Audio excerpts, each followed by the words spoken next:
Halo Pak, perkenalkan, nama saya Stefani. Nah, di video kali ini saya akan menjelaskan tentang eksplorasi dalam diri saya. Yang pertama adalah tentang kemampuan yang saya miliki. Nah, yang pertama adalah saya itu orangnya fleksibilitas. Nah, fleksibilitas ini saya itu mampu bekerjasama dengan berbagai macam orang. Nah, mungkin di situasi tertentu, tapi yang sama itu masih positif. Nah, yang kedua adalah komunikasi. Nah, komunikasi ini adalah yang saya miliki. Yang kedua yaitu kemampuan untuk menyampaikan pesan kepada orang secara jelas, teratur, dan rapi. Nah, itu biasanya menyampaikan itu secara jelas supaya orang yang mengerti apa sih yang saya sampaikan gitu. Lalu yang ketiga adalah kerjasama tim. Nah, saya ini juga mampu bekerjasama dalam tim, maupun dalam kelompok kecil, kelompok besar. Saya juga bisa menyesuaikan diri saya dengan berbagai macam orang dan kepribadian tertentu. Selanjutnya saya akan menjelaskan kepribadian saya. Nah, menurut tes yang saya ikuti kemarin, tes yang pertama MBTI. Nah, berdasarkan tes tersebut, tipe kepribadian yang saya miliki ini memiliki tujuan hidup yang lebih besar. Jadi apa yang ingin saya capai, saya tetap capai tujuan tersebut. Nah, saya itu juga orangnya ini berusaha keras untuk bisa memberikan dampak positif kepada orang lain dan juga di sekitar saya. Nah, lalu tes kedua adalah tes Big Five. Nah, tes Big Five ini bagus dan juga saya setuju dengan tes ini karena saya itu orangnya juga spontanitas. Nah, karena kalau misalnya rencana saya di awal gagal, jadi saya itu bisa orangnya langsung spontan. Nah, lalu kedua, menurut tes ini saya itu punya rasa ingin tahu yang tinggi dan penasaran dengan banyak hal. Karena jujur benar sekali, saya itu juga penasaran dengan banyak hal. Misalnya kayak, oh ini tuh dari mana sih, oh ini bisa kayak gini ya. Jadi saya suka baca buku, baca artikel supaya bisa tahu jawabannya ini apa gitu. Nah, saya ini juga orangnya itu sangat berhati-hati dalam mengambil keputusan. Apalagi kalau misalnya keputusan ini kalau bisa salah, bisa berisiko kedepannya, jadi bisa agak bahaya. Jadi saya harus memikirkan matang-matang supaya tidak salah jalan. Nah, selanjutnya saya akan menjelaskan tentang value diri saya. Nah, yang pertama adalah saya itu orangnya mampu bekerja sama dalam tim. Nah, seperti saya jelaskan tadi, itu bisa bekerja sama dalam tim, maupun tim kelompok kecil maupun kelompok besar. Nah, lalu yang kedua adalah saya itu cepat beradaptasi dengan lingkungan baru, maupun orang-orang baru. Jadi misalnya saya ada lingkungan A, saya akan cepat beradaptasi dengan lingkungan tersebut.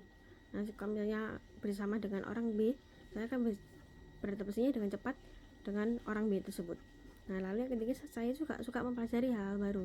Seperti yang saya katakan tadi, nah saya itu suka mencari hal-hal baru, misalnya dari internet, buku, atau apapun supaya bisa menambah pengetahuan saya juga. Selanjutnya adalah apa sih hal-hal yang dapat saya lakukan untuk dapat mengembangkan diri saya. Nah, yang pertama adalah mengidentifikasi kelemahan dan kekuatan saya. Nah, dengan cara tersebut jadi saya bisa tahu apa sih kelemahan saya dan apa kelebihan saya, supaya yang kelebihan bisa kita tingkatkan dan kekurangan bisa kita perbaiki. Nah, yang kedua adalah menetapkan tujuan. Nah, kalau jujur saya juga orangnya suka sekali bingung dengan menetapkan tujuan. Nah, tujuan ini juga penting supaya kita punya motivasi. Oh, tujuanku mau kemana sih, supaya kita bisa, oh kalau tujuanku ke sini, jadi saya bisa mengembangkan diri lebih dalam. Nah, lalu ketiga adalah membaca buku atau artikel. Nah, membaca buku artikel ini juga sangat penting untuk mengembangkan diri, karena juga bisa menambah pengetahuan yang ada kita, jadi kita bisa tahu oh ini gini gitu sih. Lalu yang ketiga adalah kita meminta feedback dari mentor, teman, ataupun dosen, atau dari siapapun. Nah, kita tunjukkan di depan mereka kemampuan yang kita miliki, terus kita minta feedback, menurut kalian saya gimana, dan lain-lain.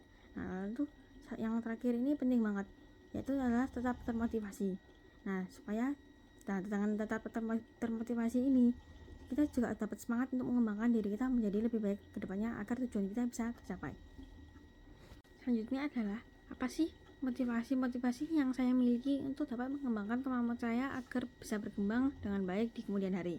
Yang pertama adalah menentukan tujuan yang jelas. Nah, seperti yang saya jelaskan tadi, menentukan tujuan itu sangat penting banget. Nah, apalagi tujuan saya ini kan juga kurang jelas ya, arahnya yang pasti itu mau kemana. Jadi saya harus menetapkan tujuan saya yang pasti dan jelas agar saya bisa tahu saya ini mau kemana gitu. Lalu yang kedua adalah mengubah pola pikir. Nah, jujur sekali juga saya ini orangnya juga pola pikirnya juga agak jelek ya. Misalnya kayak, oh saya ini nggak bisa deh, kayaknya nggak usah, oh ini nggak bisa deh, kayaknya nggak usah. Nah, itu nggak boleh banget. Jadi saya harus belajar menghilangkan pikiran-pikiran tersebut, karena itu juga nggak baik. Jadi motivasinya bisa hilang kalau ada pikiran tersebut. Nah, lalu yang ketiga adalah memvisualisasikan keberhasilan. Nah, kita ini juga harus kayak bisa membayangkan, wah kalau berhasil nih saya bisa gini. Nah, dengan bayangan tersebut kita dapat cepat termotivasi dan ingin terus belajar dan berkembang. Nah, lalu mencari mentor atau role model. Nah, sekarang juga saya akan mencari role model atau mentor yang bisa menjadi inspirasi buat saya, dan perjalanan hidup mereka ini akan saya jadikan inspirasi dalam hidup saya supaya saya bisa mengembangkan diri saya dan juga kemampuan saya. Nah, mungkin dengan tujuan kita sama, jadi mereka kan berhasil duluan, jadi wah saya bisa termotivasi banget nih mungkin dengan mereka. Nah, lalu yang terakhir adalah menjadikan pengembangan diri ini sebagai kebiasaan. Nah, jadi saya juga akan terbiasa dengan pengembangan yang diri saya lakukan. Jadi kebiasaannya ini kan pasti jangka waktunya akan sangat baik banget buat kedepannya. Jadi mungkin dengan baca buku atau artikel, jadi sangat bagus untuk itu. Dengan kemampuan, value, motivasi, dan pengembangan diri yang saya jelaskan tadi, mungkin saya cocok untuk bekerja di divisi marketing. Nah, selain itu saya juga punya pengalaman di divisi marketing di kampus. Jadi saya juga bisa memiliki teknik dasar marketing, dan juga dengan kemampuan yang saya miliki, saya pasti bisa. Lalu perusahaan-perusahaannya yang mungkin yang cocok dengan saya adalah perusahaan startup di Gojek, Bukalapak, dan juga lain-lain. Mungkin bisa juga di Unilever atau Nestle. Oke, sekian penjelasan tentang eksplorasi dalam diri saya. Bila saya ada kata-kata yang kurang, saya minta maaf. Sekian dari saya dan terima kasih.